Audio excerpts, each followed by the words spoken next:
Leader आज़म खां को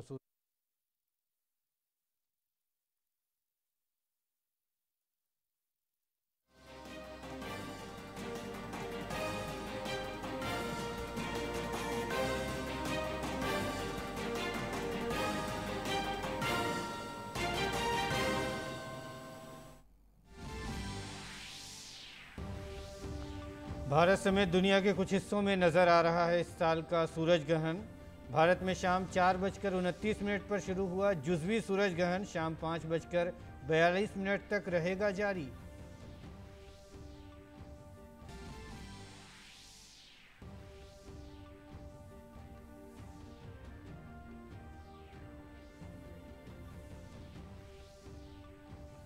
नाज़रीन आदाब, उर्दू ख़बरनामे में आपका खैर मकदम है और मैं इस वक्त आपके साथ मौजूद हूँ मसरूर फैज़ी और 5:30 बजे के उर्दू ख़बरनामे में आप सबका खैर मकदम करता हूँ। आइए बुलेटिन की शुरुआत करते हैं। आज़म खां से मुतालिक इस वक्त की बड़ी ख़बर है, हम आपको दिखा देते हैं। समाजवादी पार्टी के एमएलए आज़म खां को इश्तियाल अंगेज़ तकरीर करने के मामले में कसूरवार ठहराया गया है। आज़म खां को रामपुर की अदालत ने कसूरवार ठहराया है। आज़म खां को जिन दफ़ात में सज़ा सुनाई गई है उनमें 3 साल तक कैद की सज़ा है और का इल्तिज़ाम है। सज़ा 2 साल से ज़्यादा होने पर आज़म खां की रुकनीत मनसूख हो सकती है। और दरअसल नफरत अंगेज़ तकरीर का ये मामला 2019 का है, लोकसभा इंतखाबात के दौरान का है, जब उन्होंने रामपुर के मेलक असम्बली हल्के में इंतखाबी तकरीर के दौरान मुबैना तौर पर काबिल एतराज़ और इश्तियाल अंगेज़ तबसरा किया था। इस मामले में रामपुर की MP MLA अदालत ने उन्हें 27 अक्टूबर को अपना फ़ैसला सुनाते हुए आज़म खां को कसूरवार करार दिया है। तो इश्तियाल अंगेज़ बयान देने के मामले में समाजवादी पार्टी के लीडर आज़म खां को अदालत ने सज़ा सुनाई है। और बुलेटिन में नाज़रीन आगे बढ़ते हैं। आइए अगली ख़बर पर नज़र डालते हैं। मरकज़ी वज़ीर दाखिला अमित शाह ने फरीदाबाद हरियाणा में मुनक़िद की जन उत्थान रैली में शिरकत की और रियासत को मुल्क का एक अहम तारीख़ी मकाम बताते हुए अमित शाह ने कहा कि अजीम शख्सियात का उन्होंने इस मौके पर ज़िक्र भी किया।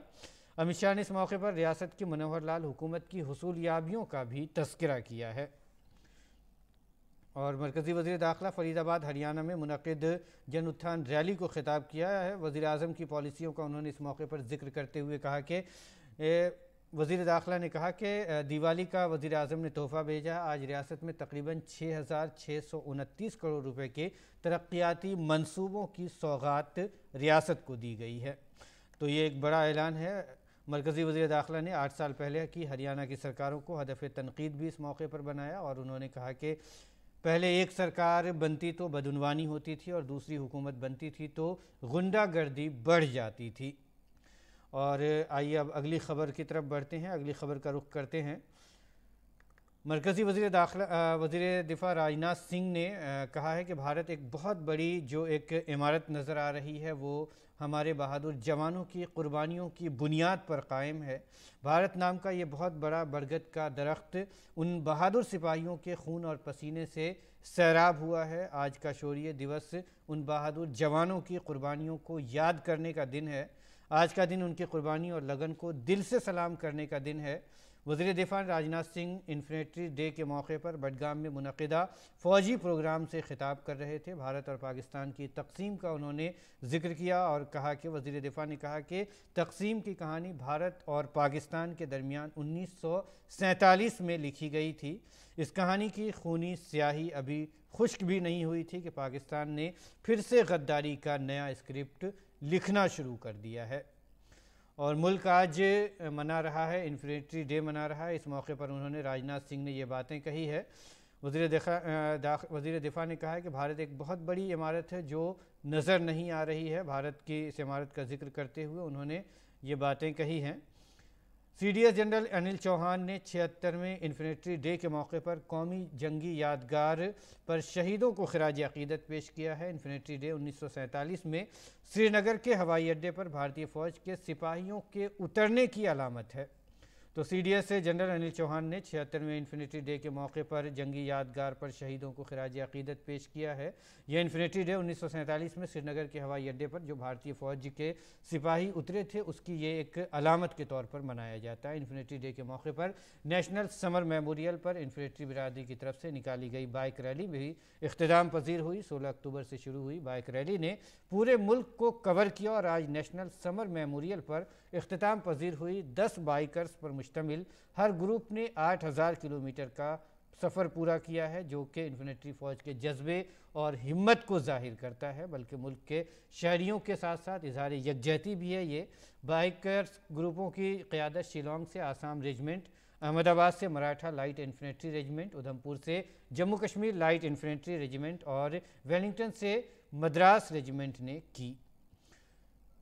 और आइए अब बुलेटिन में आगे बढ़ते हैं और अगली खबर पर नज़र डालते हैं। वज़ीर ख़ारजा एस जयशंकर ने आलमी हिंदी कॉन्फ्रेंस का लोगो लॉन्च किया है। काबिल ज़िक्र है कि मुंबई के मना कुशवाहा के बनाए हुए लोगो का इंतखाब किया गया है। वज़ीर ख़ारजा ने इस तकरीब में 12वें आलमी हिंदी कॉन्फ्रेंस के लिए वेबसाइट को भी लॉन्च किया। आलमी हिंदी कॉन्फ्रेंस 15 से 17 फरवरी को फिजी में मुनाकिद होगी। और आइए अब अगली खबर की तरफ बढ़ते हैं। अगली खबर छठ पूजा से मुताल्लिक़ है। दिवाली के 6 दिन के बाद त्यौहार छठ पूजा शुक्ल से शुरू हो जाएगा। इस दौरान अक़ीदतमंदों की बड़ी तादाद नदियों में स्नान करती है। दिल्ली में जमुना के किनारे छठ का व्रत रखने वाले बड़ी तादाद में जमा होते हैं और इस दौरान जमुना नदी में जहरीले झाग नज़र आने से अक़ीदतमंदों की परेशानी बढ़ गई है। तो छठ पूजा जो है ये दिवाली के छठे दिन मनाया जाता है। एक बहुत ही अहम त्यौहार होता है और ख़ास करके कुछ इलाके जहाँ, जैसे अगर हम बिहार की बात करें तो उन जगहों पे छठ पूजा की बहुत अहमियत होती है। तो नाज़रीन, इस वक्त की बड़ी ख़बरों में हम आपको इस वक्त की सुर्खियाँ दिखा देते हैं क्या क्या। आइए हम सुर्खियों पर नज़र डाल देते हैं कि इस वक्त की अहम सुर्खियाँ क्या है। इश्तियाल अंगेज़ बयान देने के मामले में समाजवादी पार्टी के लीडर आज़म खां कसूरवार करार। 2 साल से ज़्यादा की सज़ा होने पर असेंबली रुकनीत हो सकती है मनसूख। 2019 में लोकसभा इंतखाबात के दौरान आज़म खां ने दिया था काबिल एतराज़ और इश्तियाल अंगेज़ बयान।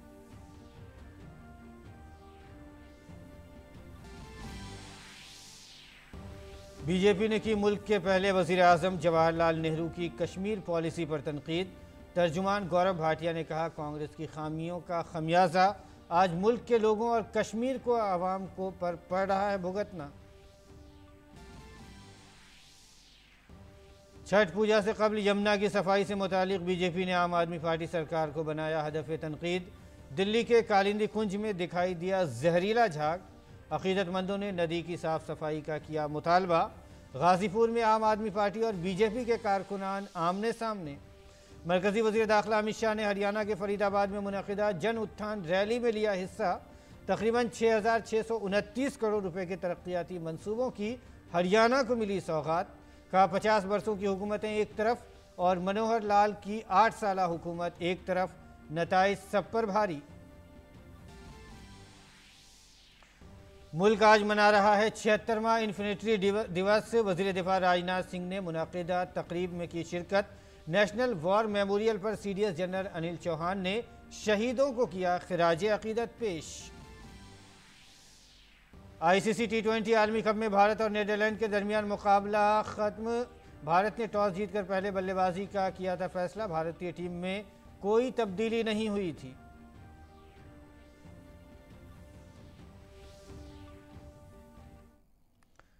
और आइए अहम सुर्खियों के बाद खबरों पर नज़र डालते हैं। समाजवादी पार्टी के एमएलए आज़म खां को इश्तियाल अंगेज़ तकरीर करने के मामले में कसूरवार ठहराया गया है। आज़म खां को रामपुर की अदालत ने कसूरवार करार दिया है। आज़म खां को जिन दफ़ात में सज़ा सुनाई गई है उनमें 3 साल तक कैद की सज़ा का इल्ज़ाम है। सज़ा 2 साल से ज़्यादा होने पर आज़म खां की रुकनीत मनसूख हो सकती है। दरअसल नफरत अंगेज़ तकरीर का ये मामला 2019 के लोकसभा इंतखाबात के दौरान का है। आज़म खां ने रामपुर के मलिक असम्बली हल्के में इंतखाबी तकरीर के दौरान मुबैना तौर पर काबिल एतराज़ तबसरा किया था। इस मामले में रामपुर की MP MLA अदालत ने 27 अक्टूबर को अपना फैसला सुनाते हुए आज़म खां को कसूरवार करार दिया है। मरकजी वज़ीर दाखिला अमित शाह ने फरीदाबाद हरियाणा में मुनक़िद की जन उत्थान रैली में शिरकत की। रियासत को मुल्क का एक अहम तारीख़ी मकाम बताते हुए उन्होंने अजीम शख्सियात का जिक्र किया। इस मौके पर उन्होंने रियासत की मनोहर लाल हुकूमत की हुसूलियाबियों पर तज़किरा भी किया। हरियाणा भारत के इतिहास का बहुत महत्वपूर्ण स्थान है, जहां गीता प्रकट हुई, वो ये हरियाणा है। इसी फरीदाबाद की भूमि पर संत सूरदास ने जन्म लिया। जीवन में कभी भी देख नहीं पाए, दृष्टि बाधित थे। मैंने उनके सैकड़ों पद लिखे थे, सैकड़ों पद पढ़े हैं, सैकड़ों पद सुने हैं। देखे बगैर श्री कृष्ण का वर्णन कोई दृष्टि बाधित व्यक्ति कैसे इतना सुंदर कर सकता है। वज़ीर-ए-आज़म मोदी की पॉलिसियों के बारे में बात करते हुए वज़ीर दाखिला ने कहा कि उन्होंने दिवाली का तोहफा भेजा है। आज रियासत में तकरीबन 6,629 करोड़ रुपए के तरक्याती मंसूबों की सौगात रियासत को दी गई है। मोदी जी ने दीपावली का तोहफा भेजा है। आज लगभग 6,629 करोड़ के कामों का भूमि पूजन और उसका उद्घाटन मेरे और अश्विनी वैष्णव जी के हाथों से यहां पर हुआ है। ये अश्विनी भाई उपहारों का बड़ा पिटारा मोदी जी की ओर से लेकर आए हैं। और मरकजी वज़ीर दाखिला ने 8 साल पहले के हरियाणा की सरकारों को हदफ तनकीद बनाया। उन्होंने कहा कि पहले एक सरकार बनती तो बदउनवानी होती थी और दूसरी हुकूमत बनती थी तो गुंडागर्दी बढ़ जाती थी। 8 साल के पहले का हरियाणा आप याद करिए। एक सरकार बनती थी तो भ्रष्टाचार होता था और दूसरी सरकार आती थी तो गुंडागिरी बढ़ती थी। मनोहर लाल की भाजपा सरकार ने ना भ्रष्टाचार होने दिया, गुंडागिरी को समाप्त कर हरियाणा को सलामत बनाने का काम किया। वज़ीर दिफा राजनाथ सिंह ने कहा है कि भारत की एक बहुत बड़ी जो एक इमारत नज़र आ रही है वो हमारे बहादुर जवानों की कुर्बानियों की बुनियाद पर कायम है। भारत नाम का ये बहुत बड़ा बरगद का दरख्त इन बहादुर सिपाहियों के खून और पसीने से सैराब हुआ है। आज का शौर्य दिवस उन बहादुर जवानों की कुर्बानियों को याद करने का दिन है, जिनका दिन उनकी कुर्बानी और लगन को दिल से सलाम करने का दिन है। वज़ीर दिफा राजनाथ सिंह ने इन्फिनिटी डे के मौके पर बडगाम में मुनक़िदा फ़ौजी प्रोग्राम से खिताब कर रहे थे। भारत और पाकिस्तान की तकसीम का जिक्र करते हुए वज़ीर दिफा राजनाथ सिंह ने कहा कि तकसीम की कहानी भारत और पाकिस्तान के दरमियान 1947 में लिखी गई थी। इस कहानी की खूनी स्याही अभी खुश्क भी नहीं हुई थी कि पाकिस्तान ने फिर से गद्दारी का नया स्क्रिप्ट लिखना शुरू कर दिया था। आज भारत की जो एक विशाल इमारत हमें दिखाई दे रही है वह हमारे वीर योद्धाओं के बलिदान के नींव पर ही टिकी हुई है। भारत नाम का यह विशाल वटवृक्ष उन्हीं वीर जवानों के खून और पसीने से अभिसिंचित है। अपने हजारों साल के इतिहास में इस देश ने अनेक ठोकरें खाई हैं, पर अपने वीर जवानों के दम पर यह बार बार उठा है। सीडीएस जनरल अनिल चौहान ने 76वें इन्फिनिटी डे के मौके पर कौमी जंगी यादगार पर शहीदों को खिराज अकीदत पेश किया। इन्फिनिटी डे 1947 में श्रीनगर के हवाई अड्डे पर भारतीय फौज के सिपाहियों के उतरने की अलामत है।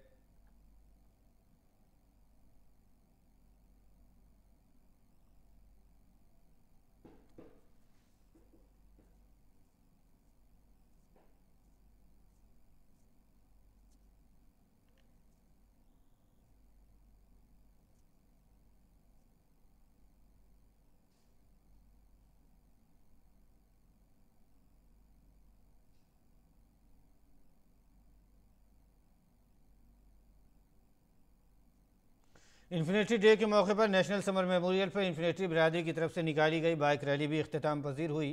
16 अक्टूबर से शुरू हुई बाइक रैली ने पूरे मुल्क को कवर किया और आज नेशनल समर मेमोरियल पर इख्तिताम पजीर हुई। 10 बाइकर्स पर मुश्तमिल हर ग्रुप ने 8000 किलोमीटर का सफ़र तय किया है, जो कि इन्फिनिटी फ़ौज के जज्बे और हिम्मत को जाहिर करना है, बल्कि मुल्क के शहरियों के साथ साथ इज़हार यकजहती भी है। बाइकर ग्रुपों की क़ियादत शिलोंग से आसाम रेजिमेंट, अहमदाबाद से Maratha light infantry regiment, Udhampur से Jammu Kashmir light infantry regiment और वेलिंगटन से मद्रास रेजिमेंट ने की है।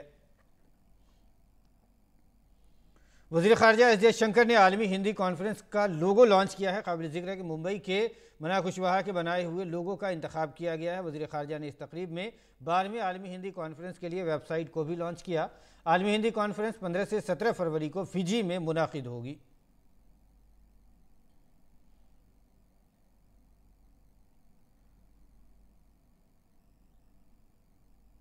और छठ का त्यौहार कल से शुरू हो जाएगा। इस दौरान अकीदतमंदों की बड़ी तादाद नदियों में स्नान करती है। दिल्ली में जमुना के किनारे छठ का व्रत रखने वाले बड़ी तादाद में जमा होते हैं। इस दौरान जमुना नदी में जहरीले झाग नजर आने से अकीदतमंदों की परेशानी बढ़ गई है। उनका कहना है कि यहाँ स्नान करने से वो जल्द की मुख्तलिफ बीमारियों का शिकार हो जाते हैं। उन्होंने दिल्ली के सरकार से इसको साफ़ करने का मुतालबा भी किया है। काबिल ज़िक्र है कि हर साल छठ के मौके पर दिल्ली की जमुना में आलूदगी में इजाफा होता है। दिल्ली की केजरीवाल हुकूमत ने भी लोगों से जमुना को साफ करने का वादा किया था, लेकिन उसके कोई मुस्बत नताइज सामने नहीं आ पा रहे हैं। बहुत गंदी है, इसको सफाई करवा देगा। कल से मेरे के छठ पूजा है, यदि सफाई रहते तो बढ़िया लगते हैं, परवैती के लिए सब सुख सुविधा हो जाते हैं। इसलिए बहुत दिक्कत है कि भाई चलो भाई यदि सफाई रहेगा तो सब परवैती करेगा, और यहाँ पर तो दिक्कत बहुत है। यमुना नदी की सफाई पर बीजेपी लीडर मनजिंदर सिंह सिरसा ने दिल्ली की आम आदमी पार्टी को हदफ़े तनकीद बनाया है। केजरीवाल जी करोड़ रुपया उनके मंत्री खा गए। माँ यमुना आज रो रो कर पूछ रही है, अरविंद केजरीवाल तुम कहते थे मैं दिल्ली का बेटा हूँ, कहाँ है मेरा बेटा? इतना जहरीला पानी बना दिया। आप ये देखिए, आप मैं चाहूंगा कैमरामैन को आप दिखाइए इधर, ये दिखाइए आप, ये देखिए आप, ये हालात हैं दिल्ली के। वो गंदगी की बात कर रहे हैं, गंदगी तो अरविंद केजरीवाल जी ने ही दी है। अरविंद केजरीवाल जी ने ही दिल्ली को गंदगी दी है, गंदी राजनीति दी है, धर्म की राजनीति दी है। और यहाँ पर आप देखो किस तरह से गंदगी है। इसको बचाने के लिए, इस बात का मुद्दे को दबाने के लिए जो करोड़ों रुपए का भ्रष्टाचार इसमें हुआ है, आज वो लैंडफिल की तरफ चले गए। 9 साल से आप मुख्यमंत्री हैं, 8 साल तो उनको पूरे हो गए हैं। 8 साल से आप चुप क्यों थे? क्योंकि आपको पता था एमसीडी अच्छा काम कर रही है, एमसीडी उसमें से खाद बना रही है, उसमें से एमसीडी बिजली बना रही है। और ये लैंडफिल साइट तो पूरे देश और दुनिया में है, लेकिन ये गंदगी पूरी दुनिया में कहीं नहीं है जो आप यहाँ देख रहे हैं। और दिल्ली में छठ पूजा की तैयारियां जोरों शोर से जारी है। इस मौके पर शुमाल मशरक़ी दिल्ली के कारकुन रुकन पार्लियामेंट मनोज तिवारी ने ढाई पुश्ता सोनिया विहार यमुना बैंक के छठ घाट का दौरा किया। वहां उन्होंने सफाई के लिए श्रमदान भी किया और सोनिया विहार के रिहायशियों के साथ यमुना आरती भी की। काबिल ज़िक्र है कि दिल्ली के लेफ्टिनेंट गवर्नर ने गुज़िश्ता साल दिल्ली के वज़ीर आला अरविंद केजरीवाल की तरफ से जमुना के किनारे लगाई गई छठ पूजा पर पाबंदी हटा दी है। और दिल्ली के गाजीपुर में आज आम आदमी पार्टी और बीजेपी के कारकुनान आमने सामने आ गए और बीजेपी कारकुनों ने एक दूसरे के खिलाफ नारे लगाए, जिसकी वजह से यूपी गेट के आसपास ट्रैफिक जाम हो गया। दिल्ली बीजेपी के कारकुनान गाजीपुर में दिल्ली हुकूमत के खिलाफ मुजाहरा कर रहे थे, जिसके फ़ौरन बाद ही आम आदमी पार्टी के कारकुनान वहां पहुंचे और उनके खिलाफ नारे लगाने लगे। दिल्ली के वज़ीर आला अरविंद केजरीवाल के गाजीपुर लैंडफिल साइट के दौरे के बाद से ऐसी सूरत हाल पैदा हुई है।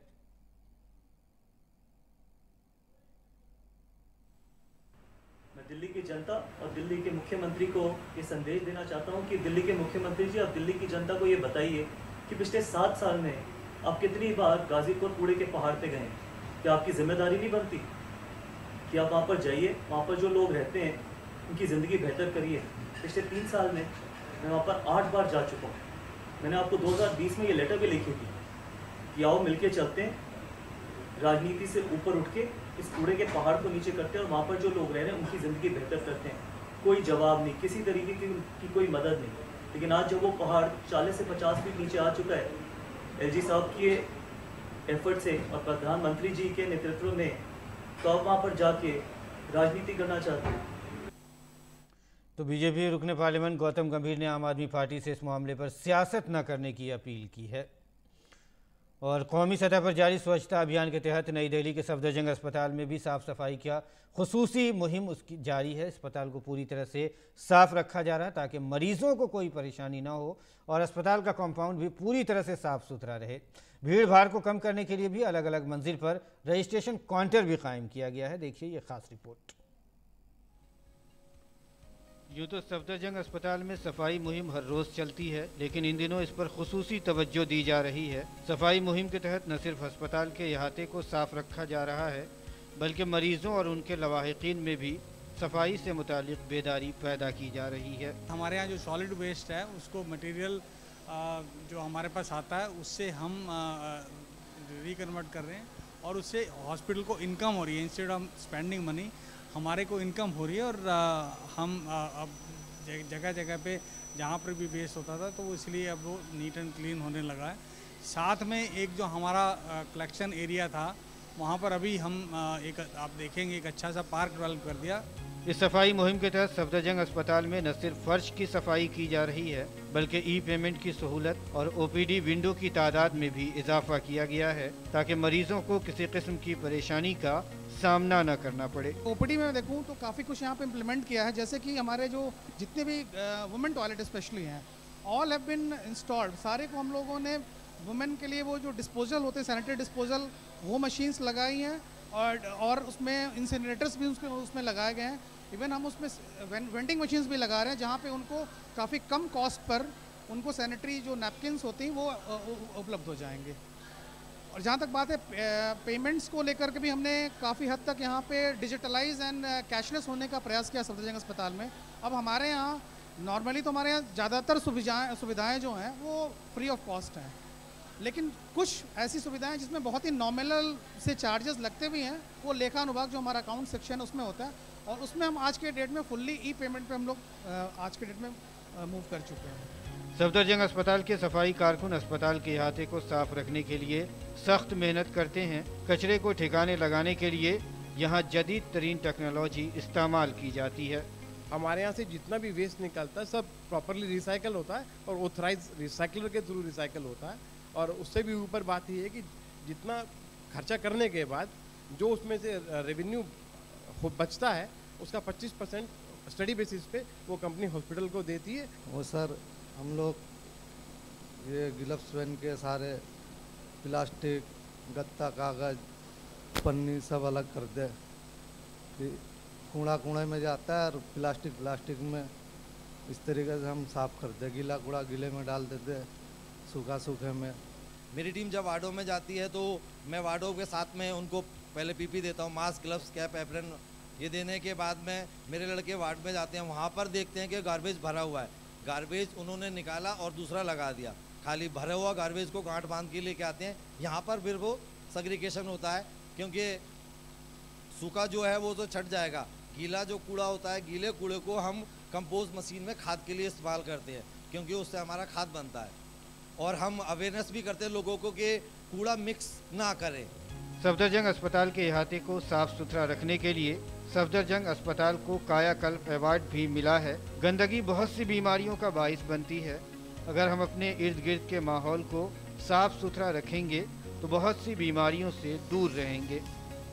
नितेंद्र सिंह की रिपोर्ट, डीडी न्यूज़ उर्दू खबरें। बीजेपी तर्जुमान गौरव भाटिया ने आज कांग्रेस पर हमला करते हुए साबिक वज़ीर आज़म जवाहरलाल नेहरू की 5 गलतियों को आवाम के सामने पेश किया। उन्होंने कहा कि कांग्रेस की गलतियों का खमियाजा आज तक मुल्क के लोगों और कश्मीर के लोगों को भुगतना पड़ रहा है। भारत के पहले प्रधानमंत्री स्वर्गीय जवाहरलाल नेहरू जी ने 5 ऐसी बड़ी गलतियां करी, भूल करी, जिसकी एक बड़ी कीमत हमारे देश को, देशवासियों को और जो कश्मीर के नागरिक हैं उनको चुकानी पड़ी। मरकजी वज़ीर क़ानून किरण रिजिजू ने साबिक़ वज़ीर आज़म जवाहरलाल नेहरू पर जम्मू कश्मीर के लोगों के साथ इम्तियाजी सलूक का इल्ज़ाम लगाया। उन्होंने कहा कि मुल्क की आज़ादी के 75 साल बाद भी वज़ीर आज़म नरेंद्र मोदी जम्मू कश्मीर के लोगों को कौमी धारे में लाने के लिए शब रोज़ कोशां हैं।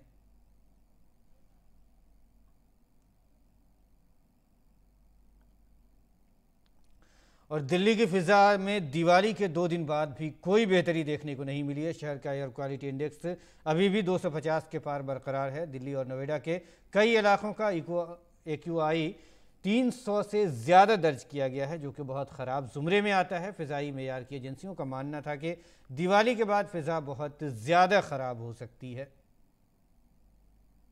हुकूमत ने एक बार फिर कंपनी मालिकान को बड़ी राहत दी है। Central board of direct taxes ने माली साल 2022-23 के लिए कंपनियों के जरिए इनकम टैक्स रिटर्न ITR दाखिल करने की आखिरी तारीख 7 नवंबर तक बढ़ा दी है। पहले ITR दाखिल करने की आखिरी तारीख 31 अक्टूबर थी।